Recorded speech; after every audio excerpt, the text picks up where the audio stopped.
have some experience on if you take underperforming schools and you really put intense attention to them. You know, when I think it was under Rudy Crew, we had the Chancellor's District. That was his group of schools that were heavily supervised, that actually got some more resources. They brought in basically a SWAT team of good teachers and good administrators, and they tried to turn these schools around.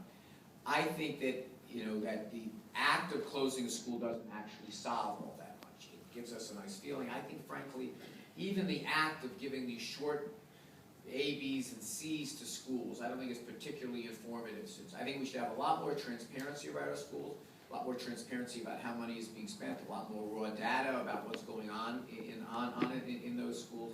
But look, what I'm going to essentially say and do is that we're going to try to improve schools. I think to some degree, you know, this allure of closing and reopening schools, yeah, I think small schools are nice. I don't think that they're all that, with all due respect, I don't think that they're all that they're cracked up to be. I think that the real subdivision that I'm most concerned about is that teacher in that classroom. And that teacher in that classroom, making sure those students have the resources they need, they're living in, they're in a safe place, they're well fed, that they have the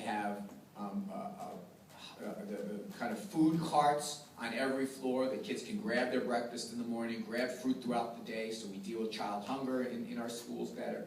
I think making sure that teachers are well trained, that if you're in a low-performing school does not mean you should have 50 pounds of textbooks from 1997, that you should have a Kindle in your backpack too. You know, I think there is